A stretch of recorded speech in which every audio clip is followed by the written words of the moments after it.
hal-hal yang sederhana saja barangkali kita melihatkan teknik-teknik umum dan kemudian nanti kuliah 5 dan seterusnya. Nah, itu lebih spesifik ya, lebih spesifik sifatnya. Baik Bapak dan Ibu serta saudara mahasiswa yang kami muliakan, kini kita melihat bagaimana cara menganestesi dan mengorbankan hewan ya. Nah, jadi menganestesi dan mengorbankan hewan. Nah, ketika kita melakukan penelitian-penelitian, kadang-kadang kita memang perlu melakukan anestesi supaya si hewan itu diam dan kita bisa mempretili ya hewan tersebut secara hewani juga tentunya ya. Nah, jadi anestesi bisa dilakukan. Dan kemudian apabila tergantung kepada tujuan penelitian, apakah penelitian itu memerlukan pengorbanan hewan. Nah, jadi hewan itu harus dimatikan. Jadi memang ada beberapa teknik sederhana untuk mematikan hewan tersebut. Nah, mematikan hewan, menganestesi, dan memberi makan, ya, cara menguburkannya sebenarnya diatur di dalam komite etik. Jadi ada komite etik perhewanan. Makanya saudara yang akan melakukan penelitian dengan menggunakan hewan, nah diwajibkan memiliki ya surat keterangan etik. Ya, surat keterangan etik itu bisa diperoleh dari berbagai tempat sekarang ini. Ya, bisa di Fakultas Kedokteran, bisa di Universitas Perintis, bisa juga di Fakultas Keperawatan, ya, bisa juga di FKM. Banyak tempat meminta keterangan etik. Kalau dahulu memang terbatas, ya, dulu memang terbatas hanya di Fakultas Kedokteran saja dulu. Tapi sekarang sudah banyak sekali Anda bisa minta. Nah, jadi ketika kita berhubungan dengan hewan ya, nah kita diminta untuk melakukan komite-komite etik. Jadi saudara, sesuai dengan topik kita sore ini, kita bicara tentang anestesi. Ya, anestesi itulah keadaan tidak sadar yang diinduksi pada hewan. Jadi diinduksi dengan senyawa-senyawa anestesis, ya, sehingga hewan itu tidak sadar. Nah, ini semacam rangkuman ya. Ada tiga tahapan anestesi, yaitu analgesia, amnesia, itu hanya sekedar menghilangkan rasa nyeri saja. Dan kemudian yang lebih dalam itu nanti menyebabkan imobilisasi. Imobilisasi itu hewan bisa tidak bergerak jadinya, ya tidak bergerak. Nah, kemudian anestesi pada hewan dilakukan dengan menggunakan bahan kimia, baik yang diinjeksi maupun dihirup.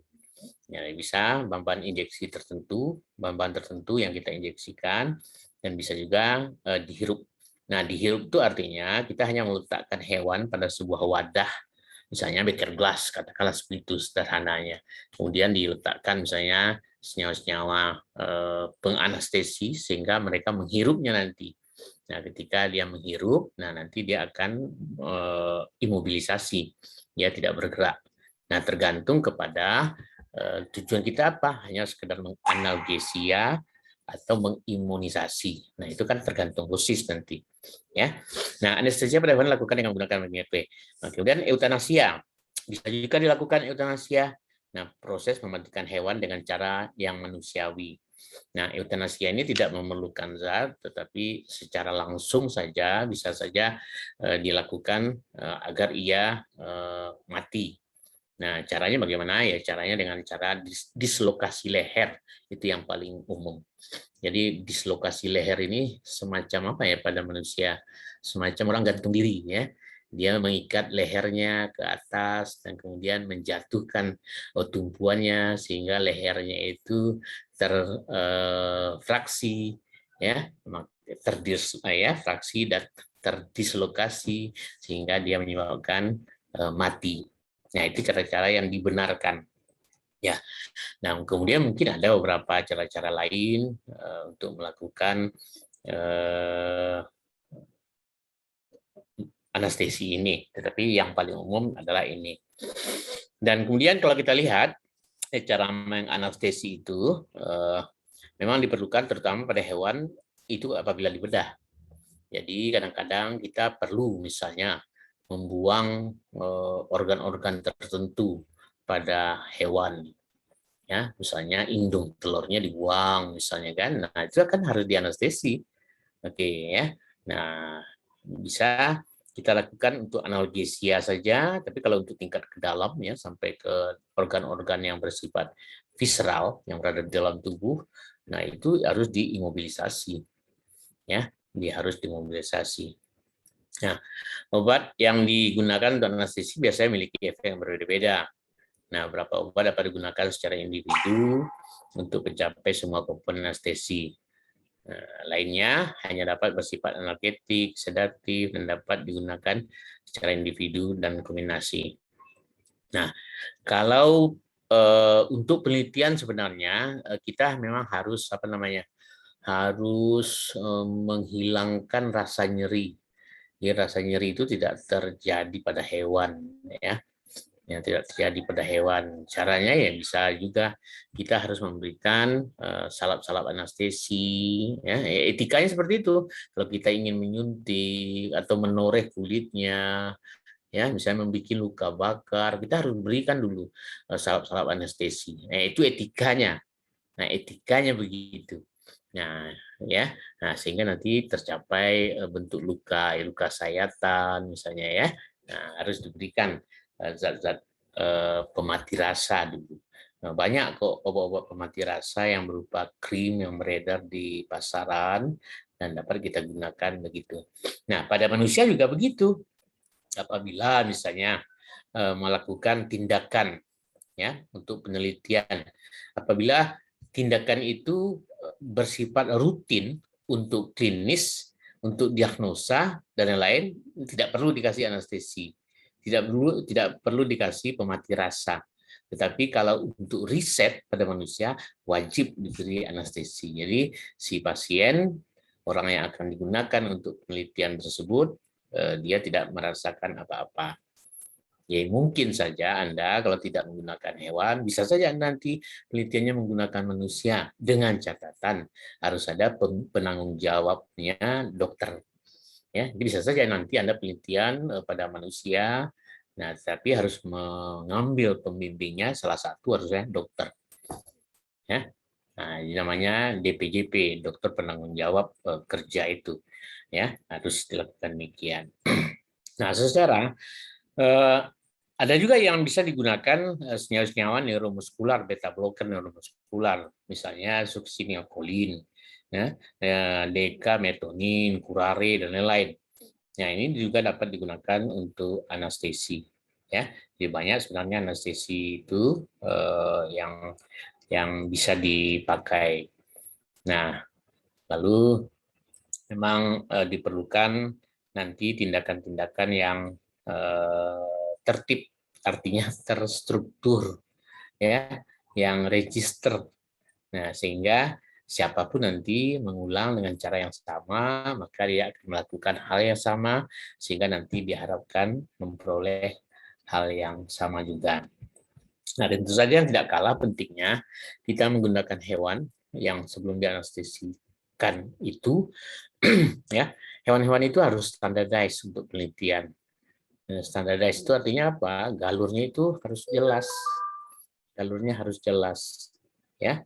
Nah, makanya kalau kita membeli hewan, maka kita harus membeli pada tempat penangkaran hewan yang resmi, ya. Nah, mungkin Fakultas Farmasi ada tempat penangkaran. Nah, itu sudah jelas. Ya, dia menggunakan hewan ini, lalu galurnya jelas.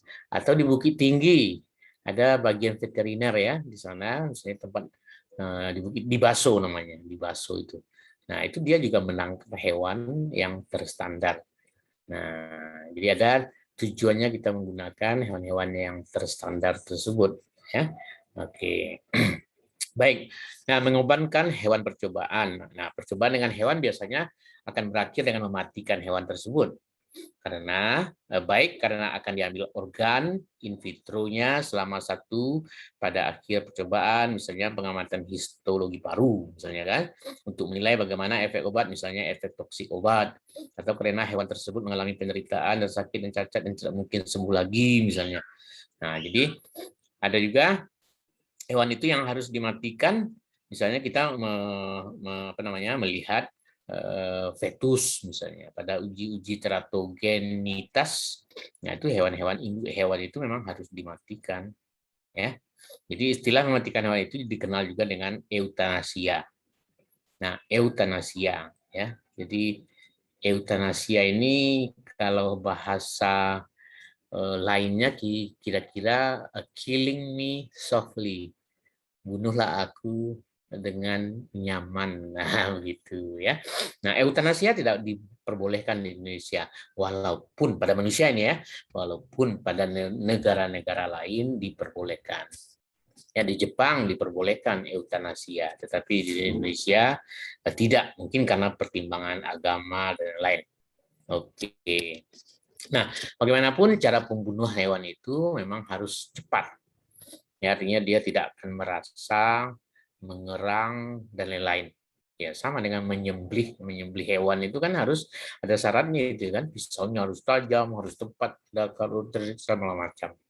Oke, baik. Nah, lalu bagaimana cara menganestesi mencit? Nah, anestesi mencit. Nah, jenisnya yang dapat digunakan untuk anestesi mencit adalah eter. Nah, eter dapat digunakan untuk anestesi dalam waktu singkat. Jadi eter itu diletakkan di atas kapas, dimasukkan dalam satu wadah tertutup. Kalau saya lah beker gelas misalnya yang tertutup agak kedap. Nah, kemudian hewan ditempatkan dalam wadah tersebut dan ditutup. Nah, di dalam menggunakan eter sebaiknya Anda menggunakan masker ya supaya kita tidak menghirup eter tersebut pasti ya. Nah, pada saat hewan sudah kehilangan kesadaran, nah hewan itu dikeluarkan lalu dan siap dibedah. Cara ini adalah cara yang cepat juga. Pada penelitian-penelitian teratologi umumnya mematikan hewan menggunakan eter. Lalu kita nanti melakukan laparotomi, jadi kita bedah daerah lambungnya itu, di lambungnya dibedah sehingga kita bisa mengeluarkan fetus-fetus mencit yang ada pada uterus. Ya. Nah, oke, nah, itu caranya. Nah, eutanasia mencit dengan cara fisik. Nah, ini cara mematikan tadi pakai eter, kemudian dengan cara eutanasia. Nah, kalau eutanasia ini berarti secara fisik dia memang harus dimatikan ya dengan cara dislokasi leher tadi. Nah, ekor mencit dipegang ya, caranya ya ekor mencit kalau dia mencit ini dipegang lalu ditempatkan pada permukaan yang bisa dijangkaunya. Nah, lalu kita biarkan mencit itu meregang badannya. Ya kan? Ya biasa pada kawat-kawat itu ya, letakkan dia, maka dia melakukan grabbing itu kan. Ya, grabbing kaki depannya, lalu tarik ekornya. Oke, saat mencit meregang badannya, pada tengkuknya ditempatkan suatu penahan, ya misalnya sebuah tongkat, ya, atau dari kayu kecil, atau dari bahan logam, yang ditekan lehernya itu, tekan lehernya, kemudian ditarik ekornya, maka nanti akan berbunyi krek. Nah, krek, nah berarti artinya sudah terjadi dislokasi, artinya sudah putus lehernya, maka mencit akan mati dengan nyaman, ya, nah, mati dia dengan nyaman. Nah, itu tekniknya. Nah, ini salah satu caranya tadi. Jadi kita mencit, kita tekan leher, kepala tengkuknya itu tekan kuat-kuat, ya. Nah, kemudian tangan yang lain menarik ekornya, ya, sampai berbunyi krak tadi, kan? Krak. Nah, berarti dia mati. Ya, sangat mudah sekali mematikan hewan-hewan kecil, terutama. Jadi berbeda dengan hewan lain seperti kelinci dan marmut. Nah, itu perlu teknik lain. Tetapi karena penelitian umumnya menggunakan mencit dan tikus, ya kita lihat gambarnya pada mencit saja. Nah, ini adalah gambar dari dislokasi leher mencit. Ya, nah mungkin Anda pernah juga melakukannya, ya enggak apa-apa. Ya, lakukan berulang-ulang sehingga Anda familiar, sehingga Anda dapat melakukan dislokasi leher itu dengan cepat, ya, tidak menyiksa. Ya, jangan ditarik sedikit, itu dibiarkan, tarik lagi sedikit, dibiarkan. Nah, ini menyakitkan, ya. Nah, tidak boleh menyakiti hewan tersebut. Baik. Nah, begitu juga ya dengan cara tadi kalau tidak kita pegang tengkuknya ya, misalnya hewan-hewannya agak besar, tikus, kita tekan dengan bantuan alat-alat lain, tongkat, besi atau prop yang lain ya. Nah, kemudian ya kita tarik ekornya sampai dia berbunyi krak nanti, nah dia mati. Nah, sebaiknya memang itu dilakukan pada kawat seperti ini, jadi dia bisa memegang ke sana. Jadi semakin kuat ketika kita menarik ekornya, dia semakin kuat juga meregang. Nah, kita mudah sekali menekan leher dan kepalanya.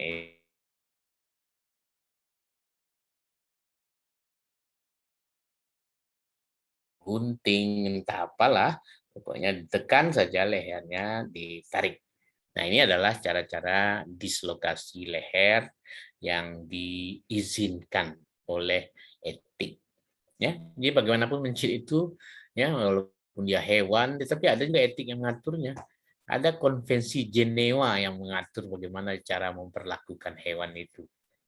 Ya, memang kita tidak ada yang akan dituntut orang, tidak akan masuk ke pengadilan, tetapi secara etika saja. Nah, secara etika kita harus memperhatikan itu. Baik, teman-teman, Bapak dan Ibu, memperlakukan hewan secara manusia berarti kita memperhatikan kesejahteraan hewan. Makannya harus diperhatikan, minumnya ini harus terus-menerus diberikan ya. Kuliah awal dulu kita mengatakan bahwa minum mencit tikus kelinci itu harus terus diberikan. Dan kemudian juga harus diberi istirahat, ya, kemudian disosialisasi dengan sesamanya. Nah, jadi hampir sama pula dengan melakukan apa namanya hukuman mati pada manusia, ya. Hukuman mati pada manusia itu kan manusia itu harus diberi apa dulu yang nyaman-nyaman, apa maunya dikasih itu, ya, dikasih. Oh, dia harus menjumpai istrinya dulu ya silakan diberikan. Oh, dia harus ke mall dulu ya jadi dikawal ke mall itu kan. Nah, pokoknya apa yang dimauinya. Nah, pada hewan juga begitu, kita memberikan hal-hal yang menyenangkannya. Nah, dan di samping itu kita harus melakukan 3R dan 5F. Nah, mungkin Anda semua eh, belum begitu terbiasa dengan melakukan 3R 5F itu. Ini dia. Ya.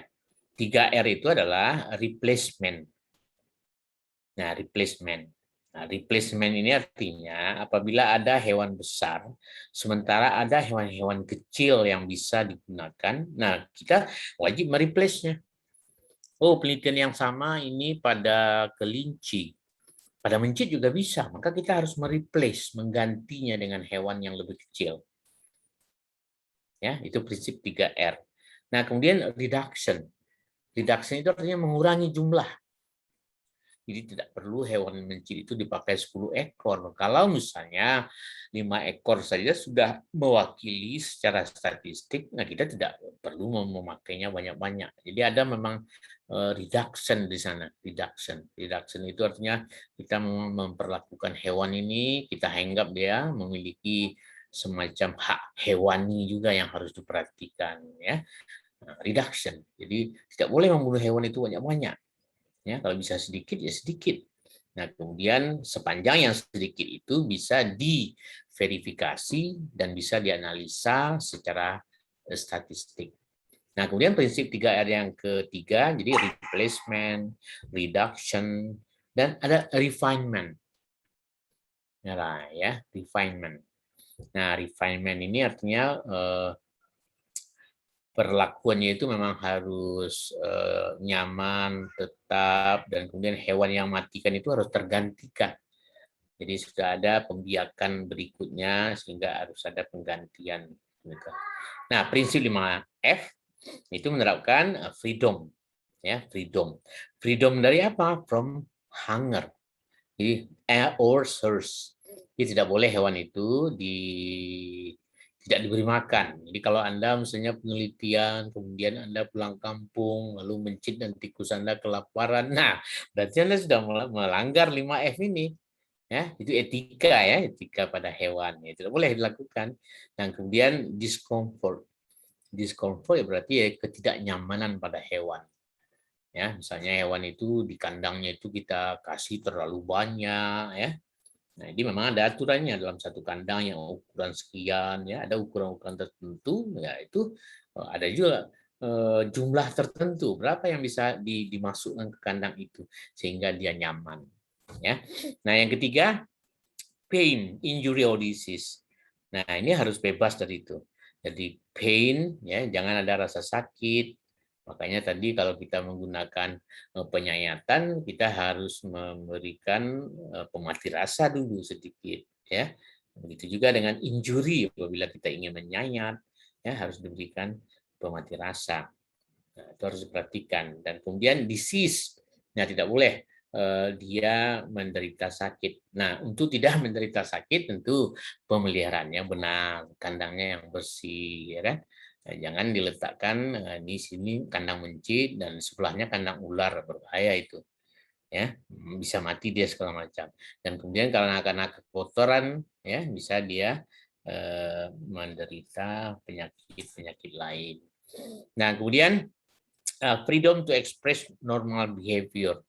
Jadi di dalam kandang itu tidak boleh hewan itu diikat, dia dibebaskan. Ya seperti bagaimana naturalnya. Ya, jadi makanya kandangnya itu kalau perlu 2 ekor dalam sebuah kandang ukuran 20 kali 20 misalnya. Jadi dia bebas di sana. Ya, bebas dia berekspresi seakan-akan kandang itu milik dia. Ya, ini tidak apa-apa kita memanjakannya. Kenapa? Karena kita ingin mengambil data dari dia. Ya, data-data farmakodinamika yang kita harapkan. Ketika kita memperlakukannya dengan penuh stres, ya, maka dia juga akan memberikan data-data yang tidak baik. Ya, kenapa ya? Karena dia sudah mengalami stres misalnya. Nah, itu harus dilakukan. Dan kemudian yang kelima, fear and distress. Nah, tidak boleh dia merasa takut dan cemas. Ya, jadi artinya ketika dia diletakkan di dalam kandang, nah tidak boleh di sana ada gangguan-gangguan suara ya yang membisingkan dan segala macam. Itu akan bikin dia stres. Atau melihatnya orang rame-rame misalnya sampai-sampai mencit itu mengalami apa namanya dispepsia misalnya. Ya susah pula dia bernapas karena rame-rame pula kita melihat. Ya tidak ya. Dia memang harus diatur. Nah, prinsip-prinsip itulah yang sesuai dengan etika. Nah, jadi Bapak dan Ibu, teman-teman sekalian, saudara mahasiswa, nah itu cara menganestesi dan mengorbankan hewan tadi ya. Jadi tidak terlalu susah. Nah, barangkali nah yang hanya itu pertemuan kita sore ini dan saya tunggu pertanyaan-pertanyaan dari Anda supaya ada diskusi. Oke, silakan Bapak dan Ibu kasih permata ada yang mau ditanyakan? Masih belum ada, Pak. Oh, masih belum ada. Oke, yang sudah ada. Nah, teman-teman sekalian, di kelas apa namanya EBT ini tidak hanya yang berasal dari Sumatera, dari UNAN saja. Kabarnya ada 4 orang dari luar universitas ya. Ya, ada yang dari Aceh, ada yang dari mana? Dari berbagai tempat. Apa betul itu, PJ? Maaf Pak, belum ada yang menghubungi saya Pak kalau Oh dari luar itu. begitu. Oke deh, kita sapa saja sejawat-sejawat dan teman-teman kita yang berasal dari UNAN itu. Oke, ada, ibu-ibu silakan. Saya mendapat laporan dari Ibu Mary ya, katanya di TEB itu Pak ada 4 orang itu yang bukan dari UNAN.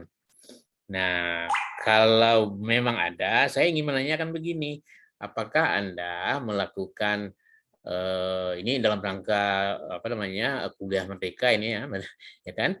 Anda apakah Anda sifatnya sitting ya? Nah, kalau sitting itu tidak perujian kan begitu? Atau memang harus ada nilai? Ada enggak di antara itu memang saudara yang hadir pada Zoom hari ini? Ada? Tidak. Ini kan enggak banyak Eh, ini 24 orang cuman. Nah, enggak ada Andika, hari ini dari Unan semua, Pak. Kami tahunan angkatan semua. 19, 17, Nah, 18, Pak.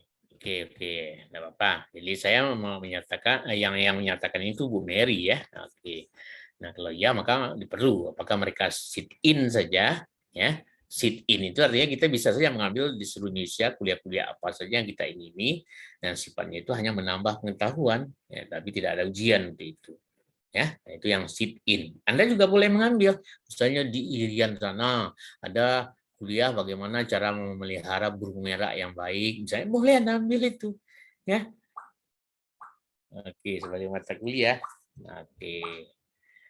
Baik, nah silakan Bapak-bapak dan Ibu-ibu kalau masih ada yang ditanyakan, silakan. Kalau tidak, ya silakan diambil absennya PJ, suruh nyalakan kamera, berikan senyuman terbaik, dan kemudian itulah absensi Anda hari ini. Nah, silakan. PJ. Ya, Pak. Saya hitung ya, Pak. Oke, iya ke teman-temannya bilang, jangan saya aja.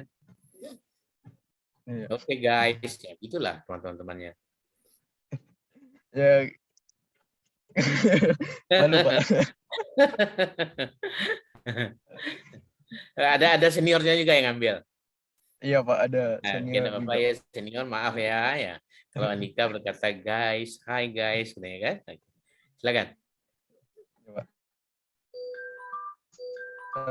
1, 2, 3. Sudah, Pak. Oke, terima kasih. Jadi tidak perlu gaya bebas segala macam ya. Nah, kemudian minggu depan itu adalah kuliah terakhir untuk TB ini ya. Setelah itu bisa Anda hubungi Ibu Sari atau Ibu Fitri.